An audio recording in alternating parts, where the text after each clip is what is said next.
So, microtransactions strike again. This time with Activision. I was going to say Activision. Activision. And Blizzard. Blizzard and... Yeah, Activision and Blizzard. Sorry. No, just Activision Blizzard. It's not Activision and Blizzard, it's just Activision Blizzard. See, I'm used to them being separate, but now Activision just takes up everything they want. Well, it's alphabetical. A, B. That makes sense. It does make sense. See, Jonah, and here I am drowning and you didn't save me. What am I supposed to do? That's it. See? That's it.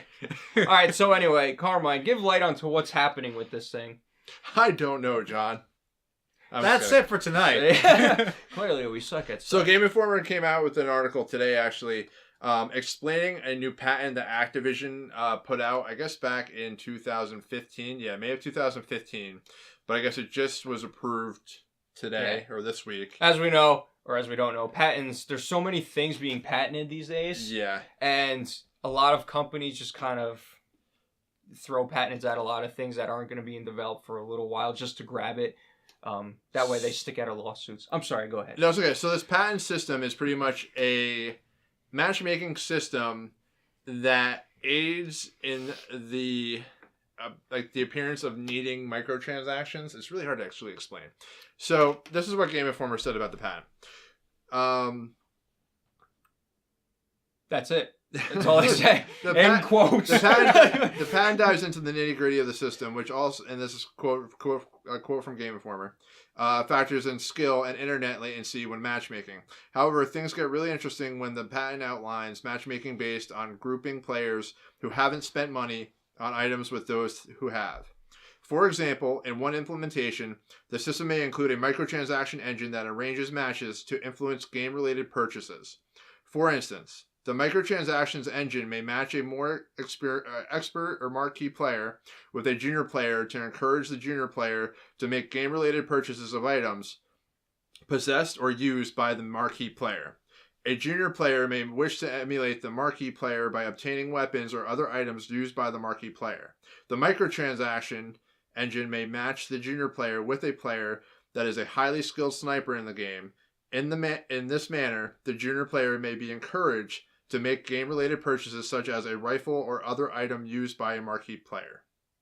So, your best explanation of it was subliminal messaging based on matchmaking. Right. For marketing elements. So instead of just, so basically, if you kind of zoned out with that, it's basically like... I thought it was very interesting. No, it is interesting. It's just, actually myself too, I misread Go give Game Informer the click, because they're the only ones I'm actually seeing a story about this right now. So basically, what it's doing is... Jonah paid for the microtransactions. He gets an awesome sniper rifle, or this is hypothetical.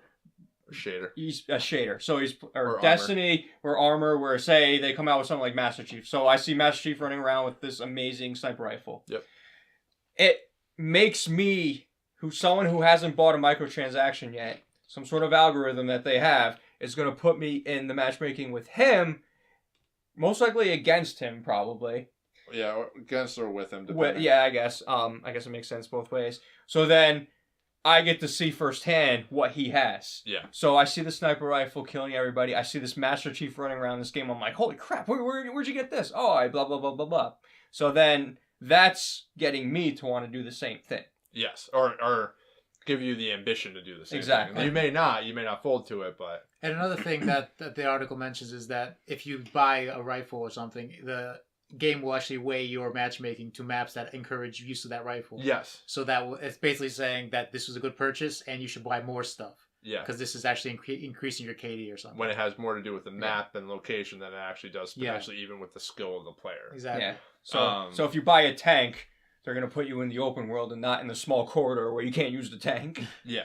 So with that being said, my biggest concern with this would be too is that like right now, say for Destiny, like Destiny is supposedly based off of, at least in quick play, connection first, followed by skill. Mm-hmm. Like that's how that's the algorithm they use to find you matches in quick play on Destiny 2. What happens when this system goes into play then? Yeah. So is that going to take up like first dibs? Like first we're going to actually place you with the people that we want you to play with in order to try and get you to buy microtransactions, and then we'll worry about connection, and then we'll worry about your skill gap. Like it adds so many questions to an already complicated system. And when I started reading the article, I just shivered. I just picture like, it messing up the system where, okay, so, you have algorithms where it's like, I'm a new player. It's going to match me with the same sort of skill level. I picture it now where you get a game, you go in a game, and within 5 seconds of the game, everyone with the same sniper rifle just takes your head off. They all shoot you at once. Well, I should probably get that one. That's how they know it worked. But I'm even assuming, like, I have no proof of this, but, like, I'm curious to see, like, even with Overwatch. Like, Overwatch, I'm sure that if they implemented the system, you'd be playing against people or be playing with people. Or who knows? Nobody understands how the play of the game system works half the time. So maybe the play of the game system works where, oh, well, this person had a pretty nice play, but he also bought a microtransaction that gave him that awesome costume. We're going to put him up on the game, play of the game. That way everybody sees it and everybody wants that skin. Yeah, and I mean, it's interesting that this even came out because this is something you can hide so easily. Well, no, in patents you can't really hide. Well, not the patent. Well, I guess like, because it's the thing. Patent. Like, yeah, it's a patent. I'm just thinking the idea of it. But it's something like... Somebody from PR should probably get in front of this right now because I'm sure there's probably tons of videos going up as we speak about what that article's saying. Yeah, like this one. Yeah. Yeah, I'm sure they're going to come up and be like, oh, don't you worry about it. Well, Activision just doesn't care. Like, that's the thing. They're sitting on... They just don't care. They know they'll keep getting that money flow. Their office is made out of money. They have like cash. They have made they have not saved any words about being a business first. And they're going to keep doing what's going to make them money. That's what they have said. You see their PR guy knocking on the door. It took him like an hour just to get to the top. I would love and you to see be the that guy just like flipping through his like spare change in his wallet, just like, yes, Thomas. What is this? What is this about? What? But that's the thing. I'm assuming having being PR and Activision is probably like the best job in the industry because you don't have to worry about it. It's like, oh yeah, we're gonna make money. We're gonna make lots of money. Yeah, that's okay with us. I guess the only thing they got to worry about is like for Call of Duty, they got to make sure they use the tagline. What was the tagline for Call of Duty World War II? Boots on the ground. That's type gameplay. That's the tagline. That was like the tag. Well, that's what literally. Pants on the ground. Pants on the ground. That's what I thought. Boots on the ground. I know, but you ever hear that song? No. Pants on the ground. I don't think I want like to. Like a fool with your pants on the ground. That was like boots on the ground. Well, that's where I put them. But they made mentions of it when they announced it. Like it came up during the actual reveal event. It must have been like 5 or 6 times where they just said boots on the ground gameplay, boots on the ground gameplay, boots on the ground, boots on the ground. I can't say that anymore. Boots on the ground. Boots on the ground. They're gameplay. Taking you out of the tanks and they're putting you on the ground in boots and brotherhood. Brotherhood's there. Get the gang back together. That's what the tagline should be. But that's the thing. Like they use those kind of words. Like that's what PR does. It's like they make sure that they're using certain catchphrases. They're trying to get a certain message out. But for Activision, it's just like yeah, we put that system in. What are you gonna do about it? You're gonna not buy our games? Their new tagline. You're gonna not play Call of Duty with your friends this year? I dare you. Activision. What are you gonna play? What are you gonna play? Battlefield? I feel like though, even if this did make big headlines, it wouldn't hurt anything. No. And like you said, that's why they're not gonna care. Well, we'll see. I mean, like I said, I just saw that article before. But I mean, like for this to work in a way where people are actually affected by it.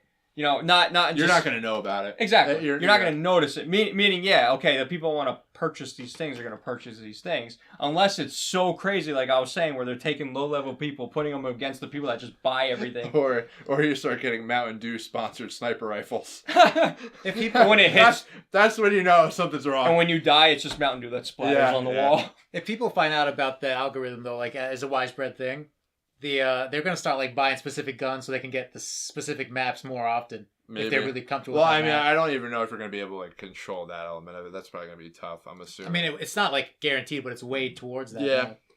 Like eventually they'll figure out what guns. But it's interesting to they patent this thing because then like what's going to happen down the road, especially with it being Activision. Yeah. Of like, how are they going to to prove that other games are going to be doing the same thing? And the other which they probably have been doing already. And it was really quick, the response from Deej, the community manager from Bungie. He replied right away, this system's not in our game. Can we prove it, though? He just I want the source code, prove it? Deej, I want the source code. What, that? I mean, I trust Deej and I trust Bungie, but I mean, can we prove it? Like, that's what they're telling you, Deej. I mean, they can be lying to him, too. You're just the community manager. He's just like purposely ignorant Just about Activision. it. Just Oh being yeah, like, I never heard about it. slip this code. Do you want more extension time on Destiny 2 launching? This is how you get it done. Under a napkin. Slip it in. There you go. Just wink, Put wink in the code gun. in. Here's the flash drive.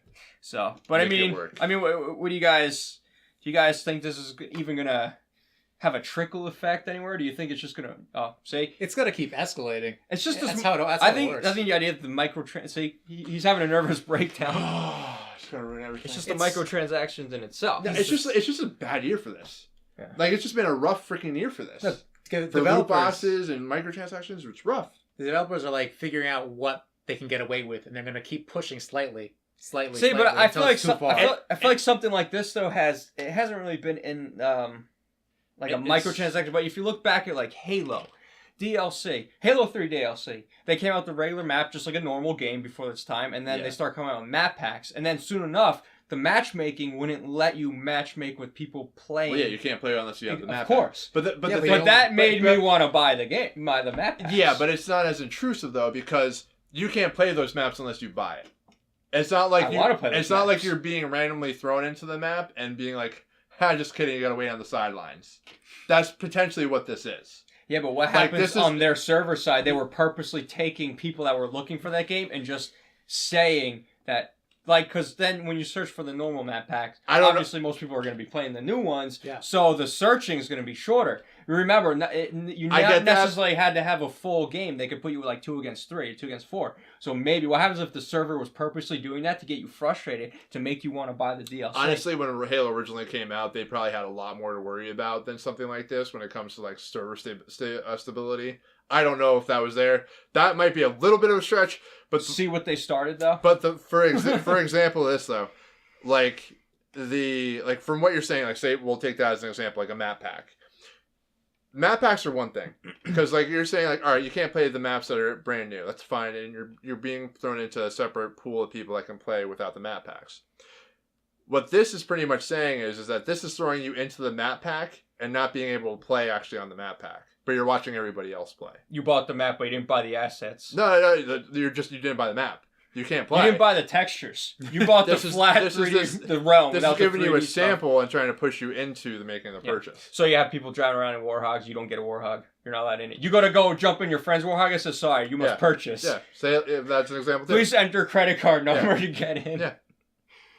That's a sexy example of it. And like, I don't know how intrusive something like this is going to be. And like I said, most people probably aren't going to really notice it because it's going to be subliminal. Like you're not going to realize that, oh, I got killed by that gun again. Oh, I got killed by that gun again. And that's what we do in Destiny. Like if we're getting wrecked by a gun multiple times, we're like, all right, how do I go get that gun? Yeah. Like where does that gun drop from? Because I need that gun so it doesn't happen to me. Same thing in Call of Duty for me. Like it's like, dude, where'd you get that gun? Like, why do you have all these perks? What's happening? It's like your 25 prestige. Yeah, exactly. And then you're trying to come in and you're like, why?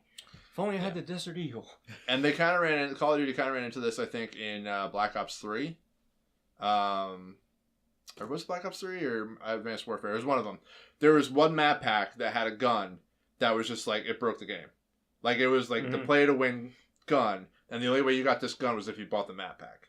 Mm-hmm. So this is the closest that they've been to that. Yeah, I don't know. I feel like with all this, I guess it's good. I'm glad this is in the news. I'm glad it's a thing that's being looked at, because I don't think now they're going to openly put something like that. You know, it's not going to be as in your face. Like it's going to probably stay subliminal. Like they padded into this. I added syllables. Like they padded into this, but it's not going to end up being what they make in the games. Mm-hmm. Like they're going to modify it to appease the masses. But that's only if there's like a loud voice. Like people might not even care much. Yeah. Because I mean, in the end of it, it's something you can't get around. I mean, listen, if I want to play with you and you have the better weapon because you bought it or whatever, I'm still playing against you or with you. Mm-hmm. You know, same thing with the other team. You're still going to play against these people. Yeah. It's not. This is just, I guess, saying that it's purposely going to throw you in. Like, hey, I see you didn't buy any of our stuff. Why is that? Come talk to us for a little bit. Go play with everybody that's decked out in all the microtransactions. See what you're missing. I think the funniest thing would be is if they gave you like a free trial of everything. One match with everything that they sell. Here, go play with this. See if you like it. It's Try it on. It's just It's a slippery slope. This is a bad year for this nonsense. Yeah. It's a really bad year for this Microtransactions. nonsense. We do not approve. The floodgated. And That's all the stories have been this year. trickery. It feels like Shadow War, Forza, NBA, Battlefront. This. Yeah. Some of the biggest stories have been regarding the microtransactions. And it's all just starting to pivot to this idea that games are becoming too expensive and they can't increase the price without probably losing people buying the game. Well, yeah, we mentioned this last week about, okay, no one wants to put... Okay, for instance, you have a game comes out, sits on the shelf for $60. Well, that's a game everyone could buy for $60, and then those that want to purchase more can do so. Versus... So you have everyone purchase the game versus only some wanting to purchase a game for $100. Yeah. That gets everything. So they rather have you get everyone get the base game and then try to get you to buy the rest slowly. And that's just weird. Like Destiny, like I play that game a lot, so I bought the $100 version. That gave me all the little doodads and the expansion passes and everything else like that. But at the end of the day, I know eventually I'm going to spend money on microtransactions because I want the emotes. And yet you buy more. I know. But it's just like some people will buy those like larger packages, and that's why you don't really get anywhere, or you really have no games that come out that don't have like a base edition and then like a deluxe edition. Mm-hmm. And it's one thing with that model also is you did buy I also bought the $100 edition for the season pass. That's not the full thing still. We're still gonna have to pay more eventually. Like after next year. Yeah, after those 2 expansions are done, we're gonna have to pay for more of the game. Yeah. Destiny, buy it full for $500. Yeah, and I think we talked last week about how these microtransactions are helping fund the developers and stuff. The live teams, yeah. Yeah, but well, for Destiny, it's supposed but to be like a live team. in not just for Destiny, but in the game industry, after a game's like shipped, it's done. People are getting cut all the time. Yeah. And there's a crunch time before like release. If that was really so helpful for them, like all these microtransactions, they shouldn't be losing their jobs that often. Yeah. Like they just bring them on, then kick them. It's probably just going back to the publishers. Yeah, it's more than anything else. So it's not even helping the developers that often. Those that are the much. coffee Well, I don't getters. think that like if you look at the way that it is, they license or they pretty much contract the studio to make the game. Yeah. Everything else after that is what the publishers get. So they might pay them to be like, hey, make these microtransactions, but then the actual publishers are the ones making the money off that. Mm. So I think I wouldn't be as against these microtransactions if they weren't, just the worst kind. They should just come out with full-fledged microtransactions. What are they? And are they for you? Eventually your character's going to look like a NASCAR racer. Yeah. Have all these patches up and down on their armor and their suits. If these microtransactions actually funded the developers and kept kept stable jobs in the industry, then I guess it depends on the way the business is and what the contract looks like. So like maybe some of the microtransactions do go to the developers, some of them go to the publishers. I don't know. Yeah, well, in either case, just don't make them as intrusive as they are. Yeah. Don't make them interfere with matchmaking, and don't give us loot boxes anymore. And what do you guys think? Have you any experience with this? Do you know anyone that works in the industry that has more information about this, kind of hands-on? If not, let us know. Or do let us know. Hands-on. I don't know. Oh, okay. I was like, I think Carmine is... Hands on. Not sure what that is doing. Hands on. Hands on. Hands on. Anyway, guys, thanks for watching. Let us know down in the comments.